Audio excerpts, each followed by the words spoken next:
शहर उत्तर मतदारसंघाचे आमदार विजयकुमार देशमुख यांच्या महाराष्ट्र सुवर्ण जयंती अभियान जिल्हास्तर योजनेअंतर्गत तसेच नगरसेवक अविनाश पाटील यांच्या विशेष प्रयत्नातून प्रभाग क्रमांक 1 शेळगी येथे सिमेंट कॉन्क्रीट रस्त्याच्या कामाचा शुभारंभ करण्यात आला। महात्मा बसवेश्वर चौक ते मल्लिकार्जुन मंदिर ते जगदंबा मंदिर परिसरातील सुमारे 18,64,000 रुपयांच्या सिमेंट कॉन्क्रीट रस्ता कामाचे भूमिपूजन नगरसेवक डॉक्टर किरण देशमुख यांच्या हस्ते करण्यात आले। या रस्त्याच्या कामामुळे परिसरातील नागरिकांना मोठा दिलासा मिळणार असून वाहतुकीची सोय अधिक सुलभ होणार आहे। प्रभाग क्रमांक 1 शेळगी गावठाण परिसर महात्मा बसवेश्वर चौक ते मल्लिकार्जुन मंदिर ते जगदंबा मंदिर परिसरात महाराष्ट्र सुवर्ण जयंती अभियान जिल्हास्तरीय योजनेअंतर्गत माननीय विजयकुमार देशमुख मालक यांच्या विशेष प्रयत्नातून जवळपास 18 लाख रुपयाचा रस्त्याचा निधी रस्ता कॉन्क्रीट करण्याचा निधी कामाचा शुभारंभ या ठिकाणी करण्यात आले।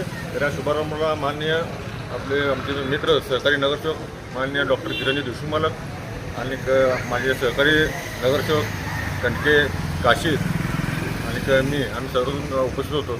तर मागच्या निवडणुकीअंतर्गत झालेल्या निवडणुकीवर आम्ही जे आश्वासन लोकांना दिलं होतं त्या लोकांचे आश्वासन पूर्ण करताना ती सुरुवात या आमच्या प्रभागात आम्ही करत आहे। यावेळी नगरसेवक अविनाश पाटील, प्रभाकर काशीद, संजय कणके, रेवणसिद्ध येलशेट्टी, चंद्रकांत पाटील, बाबासाहेब येलशेट्टी, बंडप्पा सरसंबी, केदार बाळशेट्टी, रेवणसिद्ध धप्पाधुळे, शैलेश हत्तरगी, सचिन खानापुरे, बाबूराव धप्पाधुळे, सिद्धाराम धप्पाधुळे, योगीनाथ धप्पाधुळे, शिवयोगी पाटील, मल्लीनाथ सिंहासन, संगमेश्वर माळगे, अशोक धप्पाधुळे, शुभम पाटील, विनायक सरसंबे, आविष्कार बाळशेट्टी यांच्यासह परिसरातील नागरिक मोठ्या संख्येने उपस्थित होते।